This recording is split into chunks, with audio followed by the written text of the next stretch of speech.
Good evening friends, welcome to channel. நான் உங்கள் திவாகர் சுந்தரராஜன்.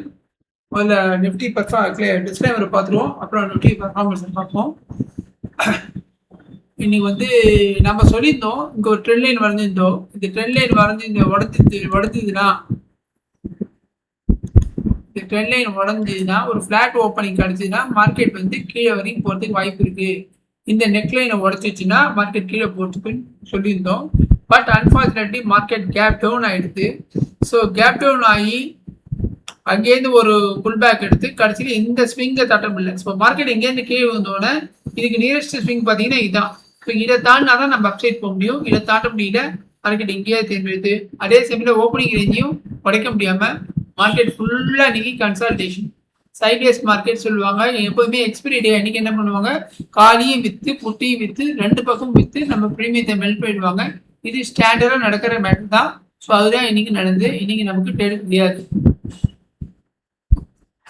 நேற்றுக்கே நம்ம சொல்லியிருந்தோம், அட்டமணி கால் ஆப்ஷன்ல என்ன ப்ரீமியம் இருக்குன்னு பார்த்துட்டோம். கால் ஆப்ஷன் புட் ஆப்ஷன் கூட்டிங்கன்னா 163.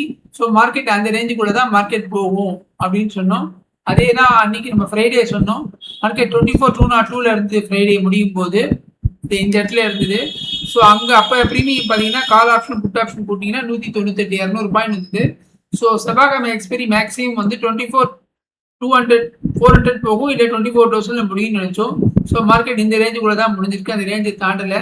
ஸோ இது வந்து செல்லர்ஸ் கேம், ஆட்டோமேட்டிக்காக அவங்களுக்கு கெயின் வந்துருச்சு. இன்னைக்கு அதான் நடந்தது. ஸோ 24,000 கீழே உடைக்கல. ஸோ இங்கே தான் வரும்போது நினச்சிருப்போம் மார்க்கெட் பயங்கரமாக உடஞ்சி மார்க்கெட் கீழே போதுன்னு. ஆனால் போல, இது எல்லாமே ஃபுல்லாக மேனிப்புலேஷன், இவங்களோட செல்லர்ஸோட கேம். நம்ம ஒன்றுமே பண்ண முடியாது. ஸோ இன்னைக்கு நமக்கு டேட் கிடைக்கல. நாளைக்கு என்ன அப்படின்றத பார்ப்போம். அதுக்கு முன்னாடி வந்து மற்றதெல்லாம் என்ன ரேஞ்சில் இருக்குன்னு பார்ப்போம். இந்தியா விக்ஸ் ஒரு 3.5% ஏறி இருக்கு. ஓகே, யூஎஸ் டாலர் 96.19 திருப்பி இன்க்ரீஸில் போயிட்டு இருக்கு டாலர் யூஎஸ் டாலர். அடுத்து bank Nifty 1% town.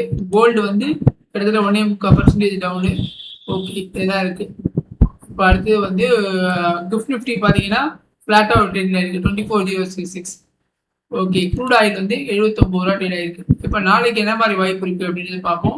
Open interest பார்க்க முடியாது, நாளைக்கு தான் எக்ஸ்பைரி. இன்னைக்கு தான் எக்ஸ்பைரி முடிஞ்சிருக்கு, நாளைக்கு தான். அதனால் அது எப்படின்றத பார்ப்போம். ஸோ இதெல்லாம் எடுத்துருவோம், நம்ம இந்த டென்லைன் எடுத்துருவோம். ப்ரீவியஸ் டே க்ளோஸ் வந்து இங்கே மார்க்கெட் முடிஞ்சிருக்கு. ஓகேவா, இங்கே வைப்போம்.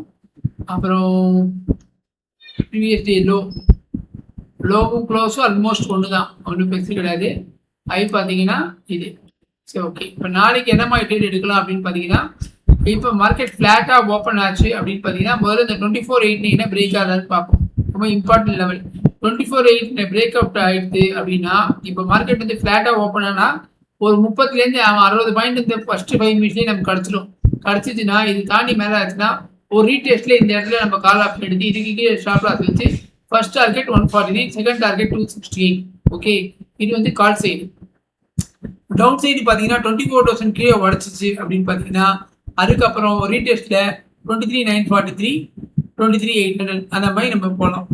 சப்போஸ் கேப் அப் ஆச்சு அப்படின்னு பார்த்தீங்கன்னா என்ன ஆகுதுன்னு பாருங்க. சப்போஸ் இந்த இடத்துல கேப் ஆகுது, இல்லை பிடிஹெச் கைக்கு மேலே கேப் அப் ஆகுதுன்னா நம்ம ஒரு ரீடெஸ்ட்ல கால் ஆப்ஷன் போகலாம்.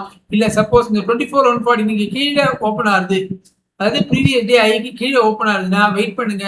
மார்க்கெட் என்ன பண்ணுது, இதை பிரேக் அவுட் ஆகி மேலே போகுதா, இல்லை இந்த கேப்பை வந்து ஃபில்அப் பண்ண வருதா அப்படின்னு பார்ப்போம். ஓகே, இதுக்கு மேலே கேப் அப் ஆகி ஓப்பன் பண்ணால் ப்ரைஸ் சஸ்டெயின் ஆச்சுன்னா ஒரு ரீடெஸ்ட்ல நம்ம தெரியுமா இதுக்கு கீழே ஸ்டாப் லாஸ் வச்சுட்டு டார்கெட்டை நோக்கி நடக்கலாம். சப்போஸ் இதுக்கு கீழே கேப் அப் ஆகி ஓப்பன் ஆச்சுன்னா மார்க்கெட் கண்டிப்பாக இதுக்கு மேலே போக முடியல, அதனால தான் இங்கே ஓப்பன் ஆகிருக்கு. ஆட்டோமேட்டிக்காக வந்து ப்ரைஸ் ஃபில்அப் பண்ணுறதுக்கு இங்கே வரும். ஸோ இதுக்கப்புறம் இங்கேருந்து நம்ம திரும்பி மேலே போகும்போது தான் கால் ஆப்ஷன் எடுக்கணும். ஓகே, ஐ திங்க் உங்களுக்கு இது கிளியராக இருக்கும்னு நினைக்கிறேன். இன்னைக்கு எக்ஸ்பைரி டே விளையாடினால நமக்கு ஒன்றும் பெருசாக ட்ரேட் கிடைக்கல, அதெல்லாம் சொல்கிறதுக்கு ஒன்றும் இல்லை. ஸோ நம்ம வீடியோ க்ளோஸ் பண்ணிக்கலாம். நாளைக்கு மீண்டும் சந்திப்போம். ஓகே, ஐ திங்க் இந்த வீடியோ பிடிச்சிருக்கும்னு நினைக்கிறேன். பிடிச்சிருந்தா லைக் பண்ணுங்கள், ஷேர் பண்ணுங்கள், சேனலை சப்ஸ்கிரைப் பண்ணுங்கள். Thank you friends.